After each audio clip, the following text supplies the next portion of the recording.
Dalam nama Tuhan Yesus, yang percaya Tuhan di tengah kita memberkati kita, katakan bersama. Amin. Tepuk tangan buat Tuhan Yesus, saudara. Iya, silakan duduk. Shalom. Apa kabarnya hari ini? Wih, lah dahsyat, menyala ya. Siapa yang malam ini datang dengan masalah? Angkat tangan. Yang ada masalah, angkat tangan. Yang tidak angkat tangan, pulang saja. Siapa yang ada masalah? Angkat tangan. Ya, semua ada masalah ya. Kalau ada masalah itu puji Tuhan, berarti masih hidup. Amin.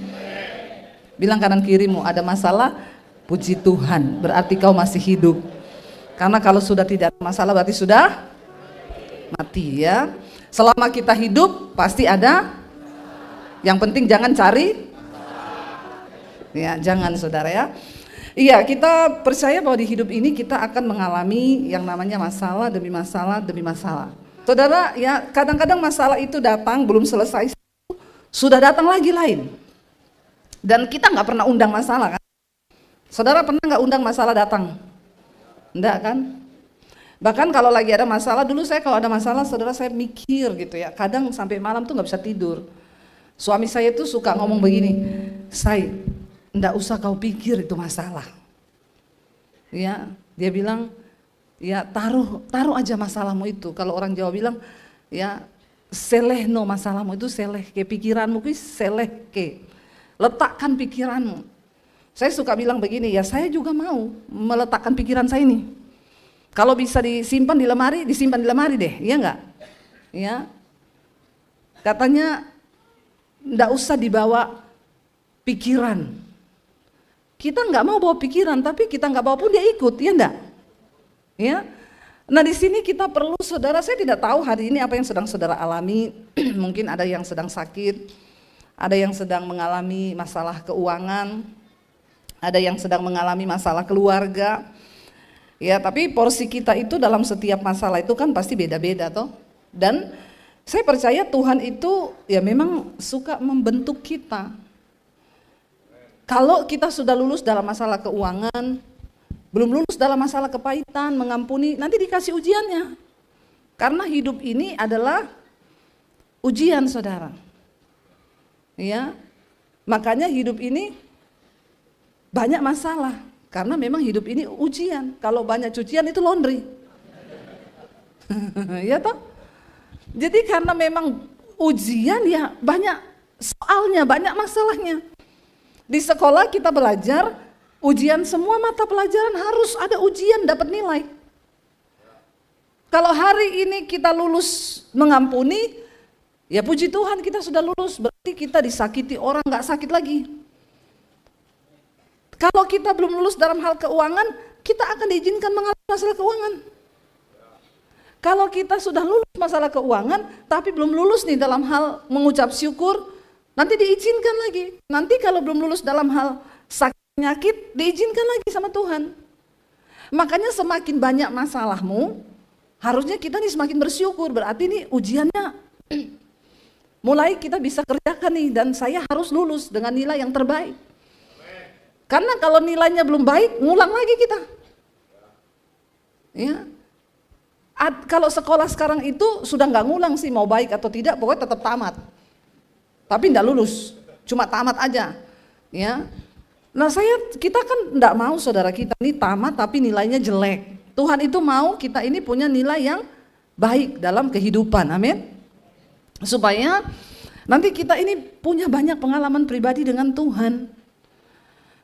Satu saat ada orang datang, "Bu, saya itu kepahitan sama mertua saya itu jahat." Berarti saya bilang, "Ibu belum lulus dalam hal mengampuni dan mengasihi." Loh maksudnya ibu, ya terus ampuni, terus kasihi mertuamu, tapi sudah berkali-kali loh Bu. Ya berarti belum lulus. Lah saya tahunya lulus bagaimana? Kau itu tahunya lulus kalau kau disakiti mertuamu, tapi kau sudah tidak sakit hati, itu kau udah lulus. Amin.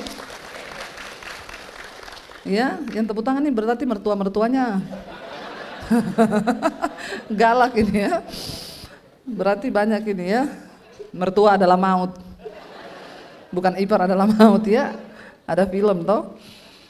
Jadi ya kalau kamu masih merasa tersakiti, berarti kamu belum lulus.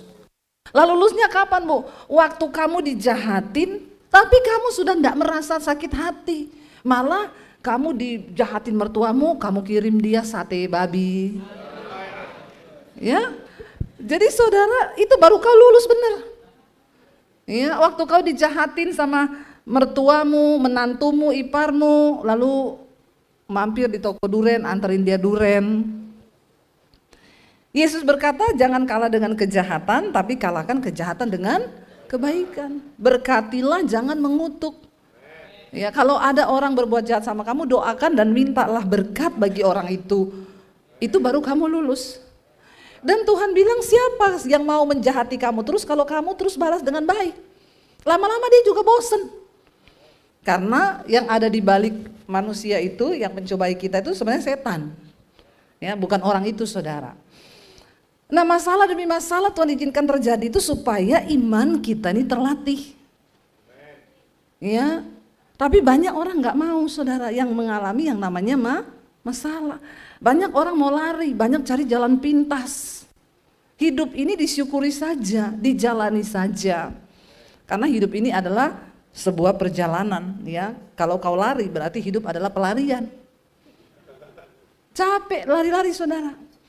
Jalani, syukuri, apapun yang terjadi kita belajar bersyukur sama Tuhan. Kalau sudah lulus semuanya, itu pasti indah, saudara.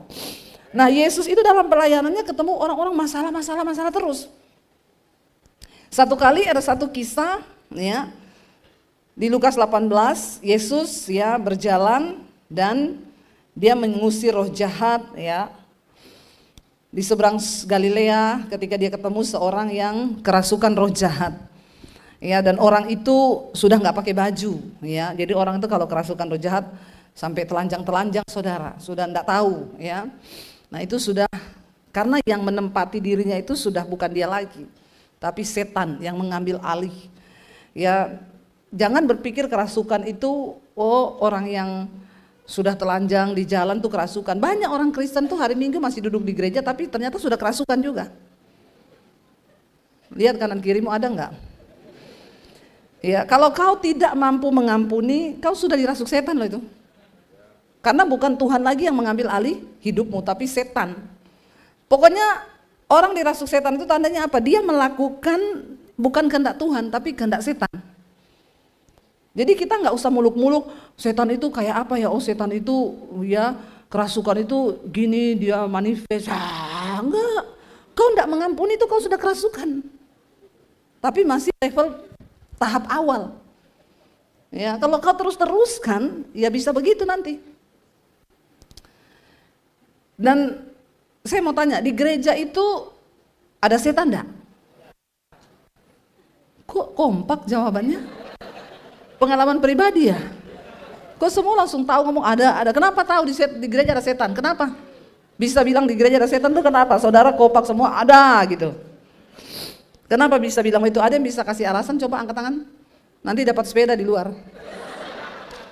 Sepedanya siapa? Ambil aja tuh, ada di luar, siapa punya nggak tahu, ambil aja.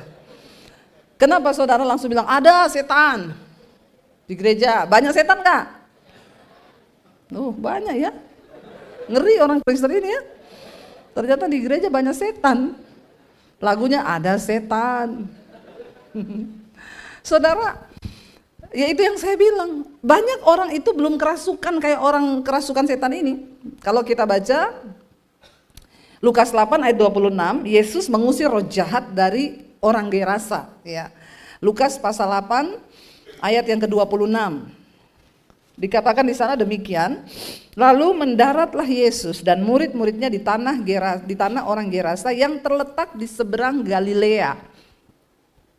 Jadi ada sungai Galilea di Israel, di seberangnya itu tanah ya Gerasa. Lalu mendaratlah Yesus dan murid-muridnya di tanah orang Gerasa yang terletak di seberang Galilea. Setelah Yesus naik ke darat, datanglah seorang laki-laki dari kota itu menemui dia. Orang itu apa? Dirasuki oleh setan-setan dan sudah lama ia tidak berpakaian dan tinggal dalam rumah tetapi dalam pekuburan. Saking dia sudah dirasuk roh jahat, bahkan dia hilang kendali atas dirinya. Kenapa setan merasuki orang? Karena tidak ada yang mengendalikan.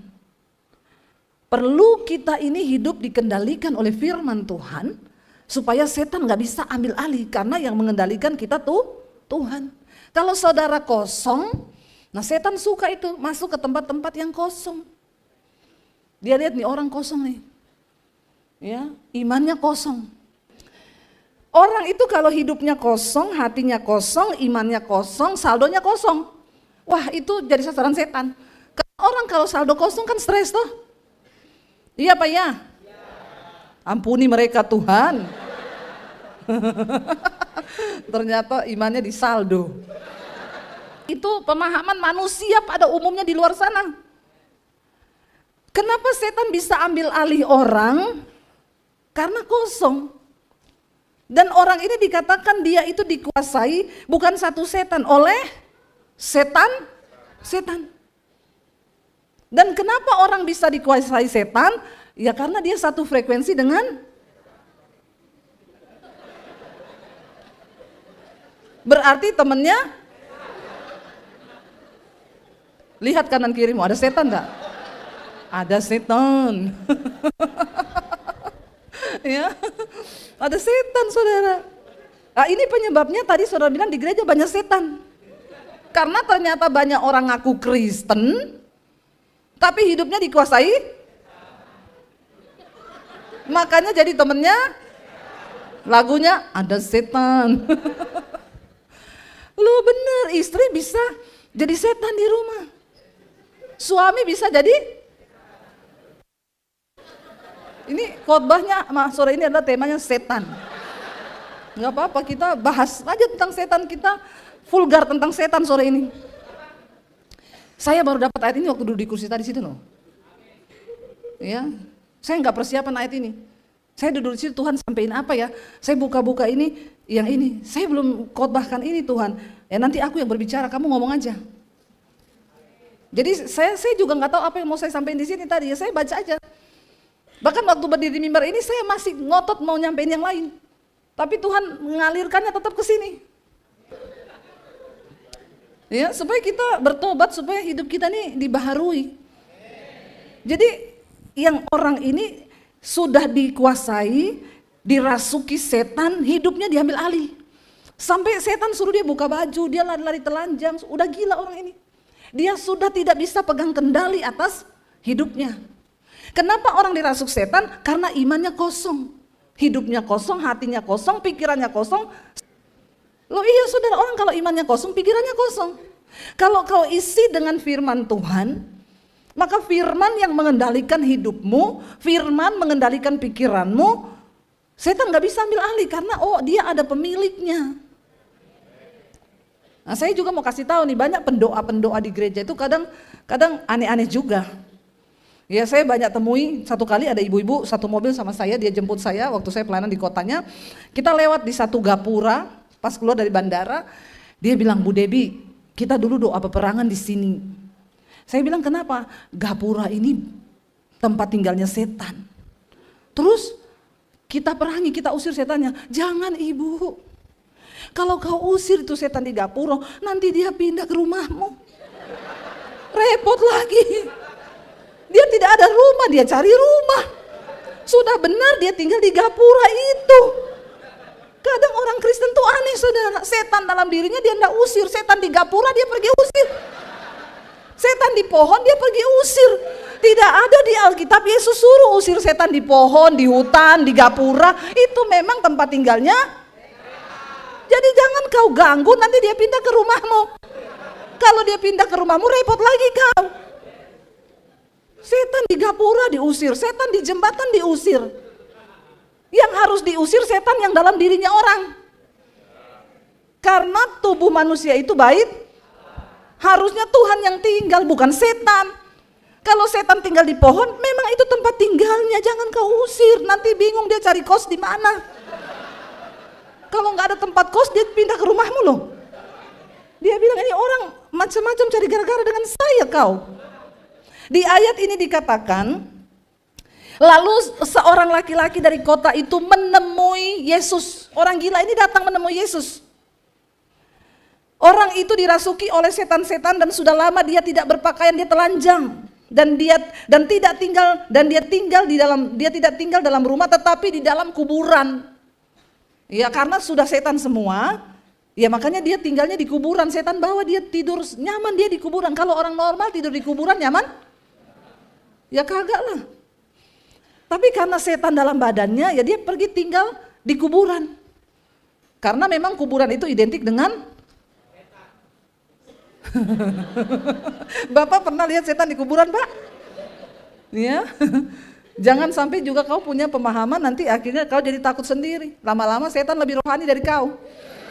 Ya, lewat di kuburan orang Kristen, lihat kuntilanak, teriak, "Setan!" lari terbirit-birit. Kuntilanaknya lihat dia gini, darah Yesus.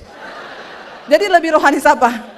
Harusnya kau lihat setan gini, darah Yesus, setannya hilang. Kau orang Kristen tidak lihat setan, lari setan, terbirit-birit. Jadi setannya gini, darah Yesus. Karena lihat imanmu itu yang penakut. Orang ini tidur di kuburan tiap malam. Ketika ia melihat Yesus, perhatikan orang gila yang dirasuki banyak setan. Ia berteriak lalu tersungkur di hadapannya dan berkata dengan suara keras, "Apa urusanmu dengan aku, hai Yesus anak Allah yang maha tinggi?" Setan tahu bahwa Tuhan Yesus itu berkuasa, anak Allah yang maha. Jadi Alkitab ini luar biasa. Di Alkitab setan juga mengaku bahwa Yesus itu anak Allah. Ya, saya dengar ada kesaksian seorang di YouTube, dia bilang dia akhirnya meninggal saudara, tapi sebelum meninggal dia bilang di rumah saya itu ada setan. Tapi ketika saya intip setannya ternyata lagi berdoa, setannya satu agama dengan saya. Tapi untung bukan agama Kristen. Setan punya agama loh saudara. Padahal setan itu tidak ada di Alkitab dibilang setan punya agama, apalagi setan Kristen, tidak ada. Ya, tapi setan mengakui bahwa Yesus adalah anak Allah yang maha tinggi. Dia bilang, ya apa urusanmu dengan aku, hai Yesus anak Allah yang maha tinggi, aku memohon kepadamu supaya engkau jangan menyiksa aku. Kata-kata ini tidak keluar dari seorang manusia, tapi dari roh jahat yang ada dalam dirinya. Dia bilang jangan menyiksa aku. Ia berkata demikian sebab Yesus memerintahkan roh jahat itu keluar dari orang itu. Yesus bilang keluar. Kalau kita dalam Tuhan, kita sungguh-sungguh hidup dengan Kristus saudara. Waktu kita doakan orang kerasukan, ya saya tuh berapa kali mendoakan orang. Dan terbukti memang nama Yesus itu nama yang berkuasa. Berapa kali saya ketemu orang kerasukan, saya doa dalam nama Yesus, keluar dia teriak panas, panas. Ya, tapi dalam nama Yesus, itu nama di atas segala nama, nama yang berkuasa, bahkan roh jahat takluk kepada nama Yesus. Sudah terbukti beberapa kali saya doa pelepasan itu terjadi. Setan itu memohon agar Yesus tidak menyiksa dia, karena Yesus memerintahkan untuk setan itu keluar dari orang itu. Ingat yang didoakan, setan suruh keluar dari orang, bukan dari pohon. Kalau dia udah tinggal di pohon, biar dia diam-diam di situ. Nggak usah kau ganggu, amin. Kecuali dia tinggal di rumahmu, harus kau usir. Ada lagi pendoa syafaat cerita saya, "Bu, di rumah saya ada setan." Kenapa ibu bisa tahu? Saya kalau malam jam 2 itu turun ambil minum, setannya duduk di sofa. Setannya seperti apa? Bayangan hitam besar gitu, Bu. Awal-awal saya takut, Bu. Lama-lama enggak. Saya bilang, ibu imannya luar biasa ya. Terus ibu lakukan apa? Saya kalau turun ke bawah ada dia, saya ngomong gini, Bu, "Permisi. Aku enggak ganggu kamu, jadi jangan ganggu aku loh." Jadi saya tanya sama ibu itu rumah ibu sertifikat atas nama ibu atau setan?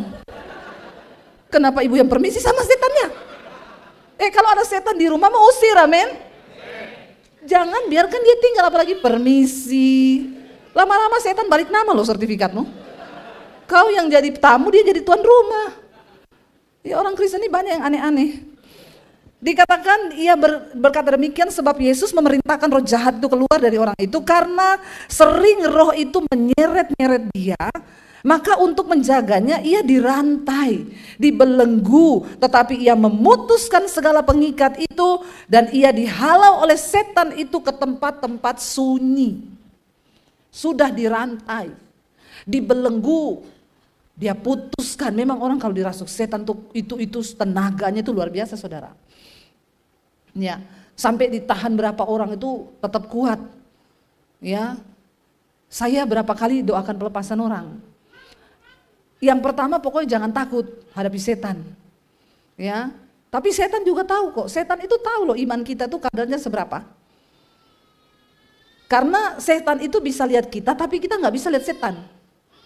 Jadi kalau imanmu belum kuat ya jangan coba-coba, nanti setan serang balik. Ya, saya pernah doakan orang saudara, dia telepon malam-malam, Bu Debbie tolong datang ke rumah Bu. Ya, ini anak saya kerasukan. Oh iya, malam-malam dijemput saudara saya. Pas malam itu ada teman suami saya bertamu di rumah. Saya ajak dia, saya bilang gini, ayo kita pergi, ini pemain musik di gereja ini. Padahal pemain musik dia di gereja. Ayo kita pergi, dia tanya kemana Bu, saya nggak kasih tahu. Karena kalau saya kasih tahu dia nggak mau ikut.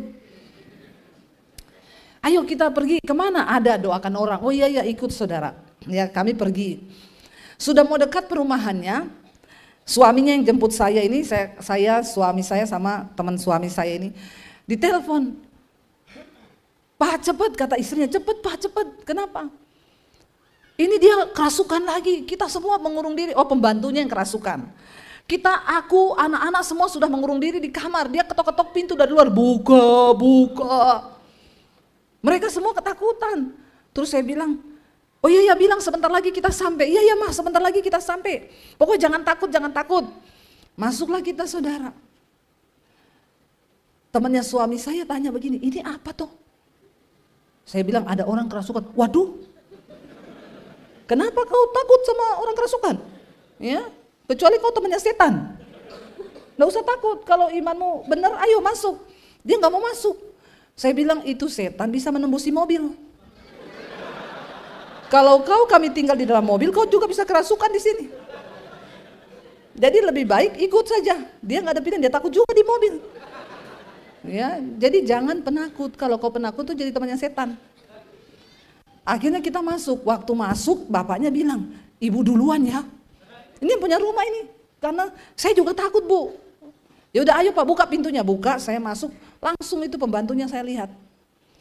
Begitu saya lihat, saya bilang dalam nama Yesus, dia langsung tersungkur di lantai, dia tutup matanya.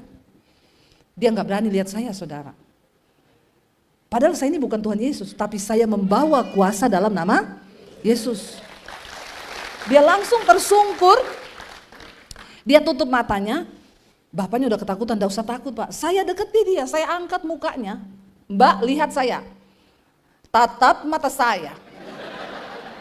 Saya suruh dilihat mata saya. Dia tidak berani saudara. Dia tutup terus mukanya begini. Saya bilang buka matamu. Ya kamu tuh siapa? Kenapa kamu tinggal dalam tubuh orang ini? Karena manusia itu ciptaan Tuhan. Dan tubuhnya ini bait Allah. Kamu gak boleh tinggal di sini. Nggak mau, jangan usir saya. Dalam nama Yesus kamu keluar. Nah temennya suami saya ini kan pemain musik. Di situ ada gitar, dia pemain gitar. Saya bilang, ambil gitar, nyanyi cepet. Dia ketakutan terus saudara. Dia sambil gemeteran dia ambil gitar. Dia nyanyi, setannya berdiri, ngeliatin dan melototin dia gini. Hati-hati pemain musik. Ya, hati-hati. Kalau kau tidak sungguh-sungguh hidup dalam kekudusan, setan tahu loh hidupmu. Ya, bukan cuma pemain musik, semua jemaat di sini juga. Ya, setan tahu kok, dia bisa tahu ini teman saya, ini hamba Tuhan benar, ini orang benar, dia tahu. Ada kuasa Tuhan dalam diri kita.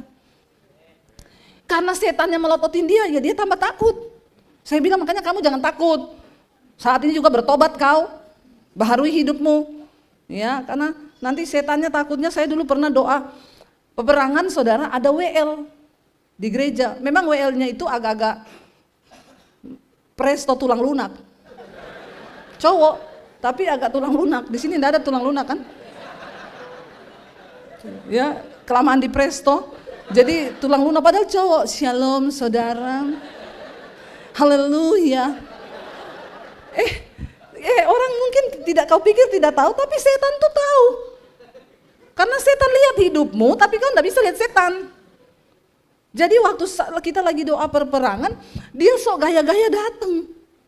Dia ikut-ikut tengking dalam nama Yesus. Saudara, yang tadinya setannya itu nggak mau lihati kita, langsung buka mata itu orang kerasukan, dan dia lihat itu WL, lalu dia bilang begini, kau kan temenku. Langsung dia lari terbirit-birit, saudara, dari tempat. Saya bilang lebih baik kau cepat keluar daripada kau juga kerasukan di sini. Setan tahu loh, setan tahu mana temannya mana bukan. Makanya saudara hati-hati ya, hati-hati. Isi hidupmu dengan firman Tuhan. Ya. Waktu Yesus berkata bahwa keluar kau roh jahat, orang itu memohon, setannya bilang jangan siksa aku. Dan karena setan yang menguasai dirinya, setan ini sering menyeret-nyeret dia, makanya dia dibelenggu oleh keluarganya, oleh penduduk di situ, diikat dengan rantai, tetapi dia putuskan rantai itu. Lalu dia dihalau oleh setan pergi ke tempat-tempat sunyi. Makanya saudara, orang-orang yang suka menyendiri itu tuh setan suka loh. Kau jangan suka-suka menyendiri ya. Kalau ada masalah cerita ke temanmu, doa sama-sama. Atau dengerin khotbah, baca firman, nyanyi puji-pujian. Jangan pergi menyendiri. Nanti kau jiwamu kosong, setan masuk. Dan Yesus bertanya kepadanya, siapakah namamu? Jawabnya, Legion. Karena ia kerasukan banyak setan. Legion itu artinya banyak roh jahat. Jadi ini memang sudah banyak setan kumpul di situ. Lalu setan-setan itu memohon kepada Yesus supaya ia jangan memerintahkan mereka masuk ke dalam jurang. Ya, setannya bilang, Tuhan jangan suruh kami masuk ke dalam jurang. Lalu di sana ada sejumlah besar babi yang sedang mencari makan di lereng gunung. Dan setan-setan itu meminta kepada Yesus supaya ia memperkenankan mereka memasuki babi-babi itu. Dan Yesus mengabulkan permintaan mereka. Setan itu suka tinggal kepada sesuatu yang hidup, yang bernyawa. Makanya mereka minta untuk alihkan kami ke babi. Mungkin itu penyebabnya kita ini tidak boleh banyak-banyak makan.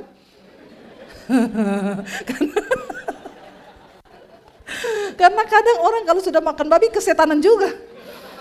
Lupa diri makan babi terus, akhirnya kolesterol naik. Nah, ini bahaya saudara ya. Jadi perhatikan, memang setan lebih suka tinggal pada sesuatu yang hidup, yang bernyawa supaya bisa mengendalikan. Karena setan itu suka mengambil alih saudara. Dan akhirnya Yesus mengabulkan mereka masuk ke babi itu. Lalu keluarlah setan-setan itu dari orang itu dan memasuki babi-babi itu. Kawanan babi itu terjun dari tepi jurang ke dalam danau lalu mati lemas. Tapi tetap juga terjun ke jurang. Setan yang mengendalikan, tadinya kan babi-babi itu waktu belum kerasukan setan, mereka kan tidak terjun ke jurang toh. Mereka lagi cari makan. Perhatikan ketika setan menguasai seseorang atau makhluk hidup, dia akan mengendalikan orang itu. Kenapa orang bisa bunuh diri saudara? Itu bukan dari dia, itu dia dirasuk setan. Dan orang yang bunuh diri itu biasanya karena ada masalah. Waktu dia hadapi masalah, dirinya kosong. Menyendiri, putus asa, kosong, setan masuk. Ketika setan masuk, setan yang mengambil alih hidupnya lompat dia dari apartemen. Kadang orang bunuh orang, dia tidak sadar, setelah mati baru dia bilang, aku tadi tidak sadar bunuh suamiku, waktu sudah mati baru sadar. Karena memang dia diambil alih, dirasuk, dikendalikan. Makanya jangan biarkan dirimu itu kosong, isi dengan firman Tuhan. Ya akhirnya mati juga, lompat juga ke jurang. Setelah penjaga-penjaga babi itu melihat apa yang terjadi, yang kasihan sih penjaga babi ini. Kenapa juga pas dia ada di situ? Ya tidak tercatat kerugian babinya berapa sih. Ya. Setelah penjaga-penjaga babi itu melihat yang terjadi, mereka lari lalu menceritakan hal itu di kota dan di kampung-kampung sekitarnya. Ya, mereka cerita saudara. Dan keluarlah orang-orang untuk melihat apa yang telah terjadi. Mereka datang kepada Yesus dan mereka menjumpai orang yang telah ditinggalkan setan-setan itu. Dia sudah duduk di kaki Yesus, ia telah apa? Berpakaian dan sudah waras. Kalau setan menguasai orang, orang itu tidak waras. Ya, jadi hati-hati kalau kau mulai tidak waras, marah-marah terus, itu tanda awal dirasuk. Itu, ya. Jadi tolong salam waras. Jangan tidak waras. Dia sudah berpakaian, sudah duduk di bawah kaki Yesus dan mereka menjadi takut. Zaman itu saudara nggak ada kesembuhan buat orang kerasukan setan kecuali memang Tuhan.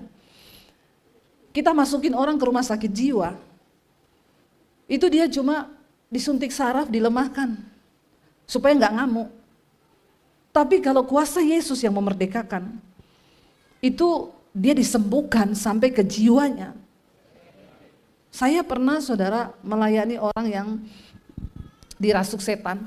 Jadi ceritanya waktu itu saya pelayanan di daerah Sulawesi Barat.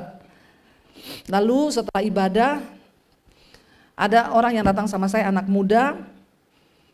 Dia minta saya doakan. Saya bilang, kenapa kamu minta didoakan? Saya itu mimpi bu. Mimpi apa? Mimpi kiamat. Orang antri semua berdiri masuk neraka. Dan saya ada di barisan itu. Saya itu pengen keluar bu dari barisan itu, tapi enggak bisa karena kaki saya ini jalan sendiri. Lalu satu-satu jatuh ke jurang api.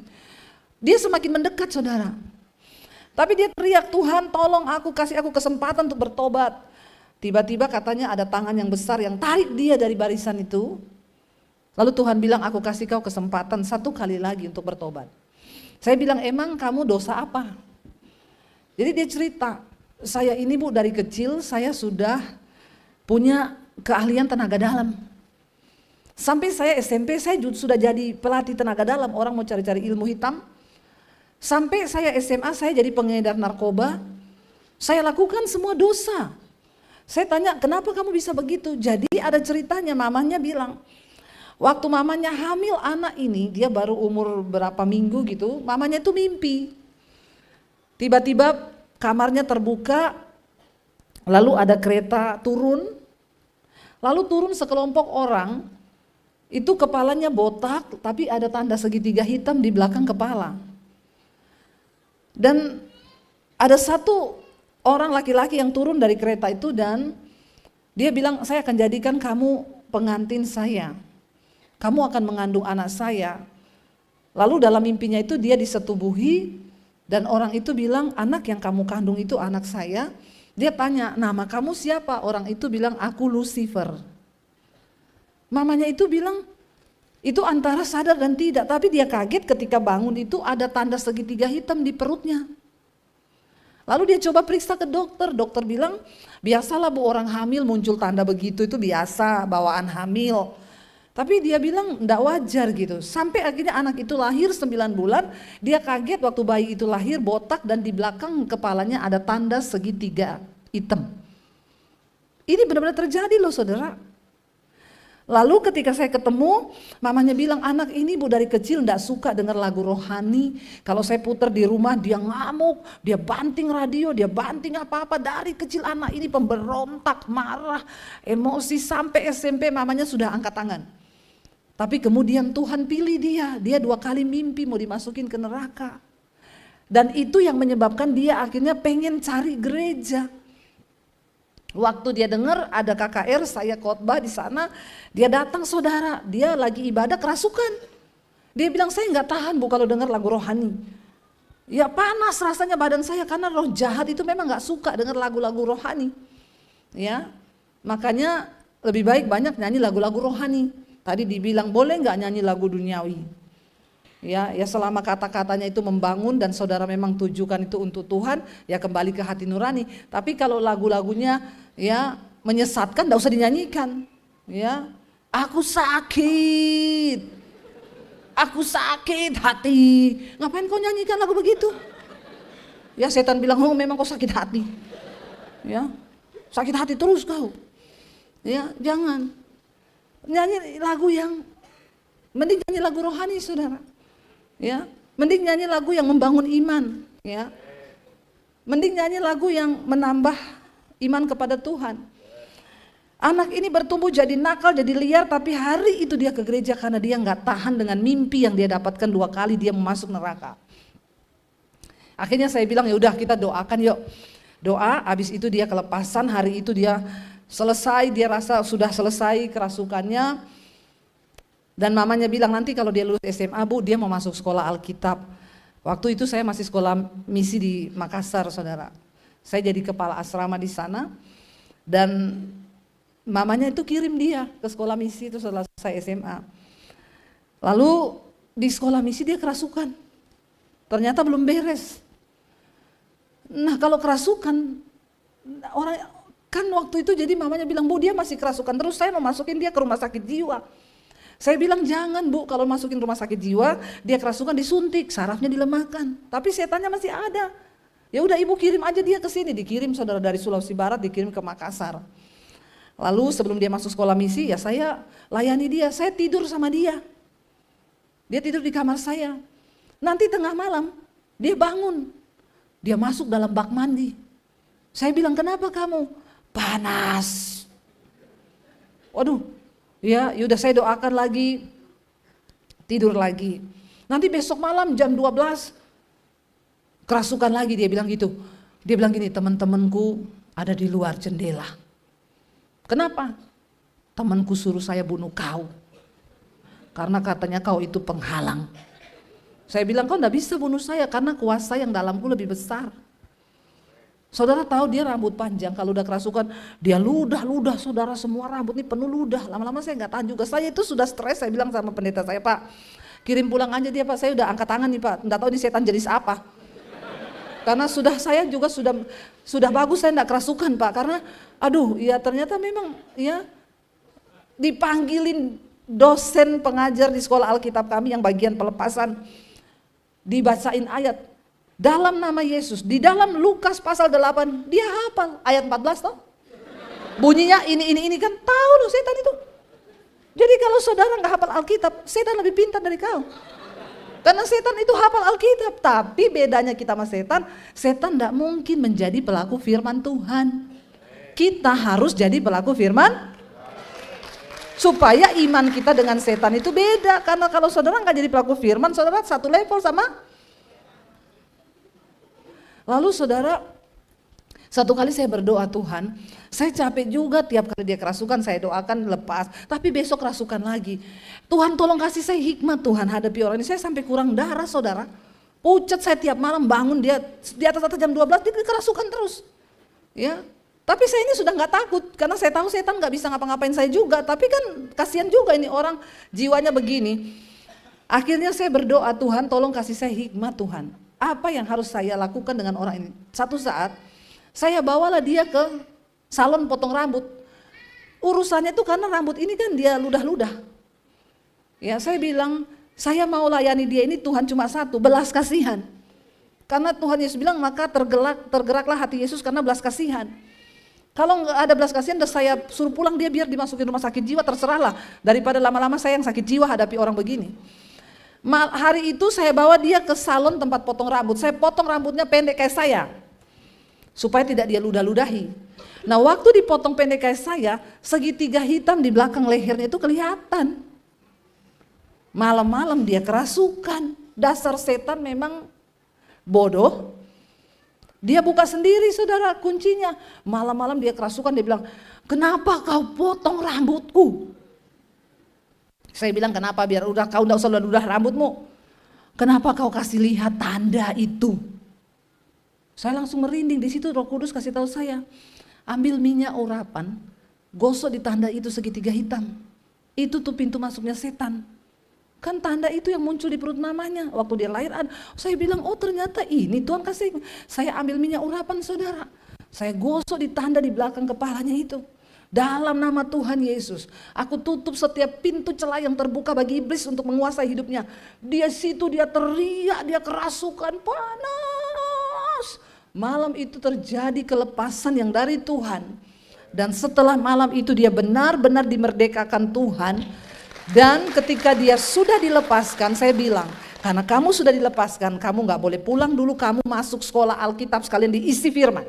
Karena kalau kamu jiwanya tidak diisi firman, kamu kosong, setannya itu ngajak 7 teman yang lebih jahat untuk balik kembali ke rumahmu.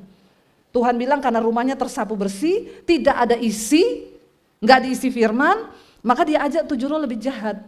Dan sejak hari itu saudara dia masuk sekolah Alkitab, sekarang dia jadi hamba Tuhan, dia dibaptis, dia pakai nama sama kayak nama saya, nama baptisnya Debbie, ya, dan dia pernah telepon saya gini, Kak Debbie masih ingat aku? Ya, yang kesetanan.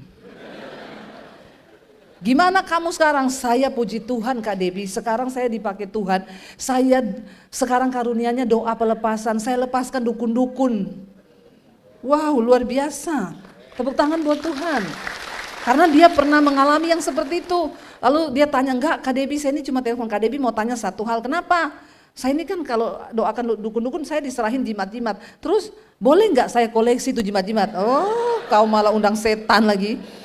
Mending kau bakar, hanguskan semuanya, buang ya. Oh gitu, nggak boleh ya, jangan buka celah. Akhirnya ya, oh ya nggak boleh dia bakar. Tapi dia sekarang dipakai Tuhan. Saudara, ya jadi kita lihat di sini, ketika orang gila ini dilepaskan oleh Yesus saudara, dan dia ditinggalkan oleh setan itu, orang-orang melihat hidupnya. Ayat 36 berkata, orang-orang yang telah melihat sendiri hal itu memberitahukan kepada mereka bagaimana orang yang dirasuk setan itu telah diselamatkan. Ayat 37, lalu seluruh penduduk daerah Gerasa meminta kepada Yesus supaya ia meninggalkan mereka sebab mereka sangat ketakutan. Maka naiklah Yesus ke dalam perahu lalu berlayar kembali. Mereka jadi takut. Waduh, siapa dia ini?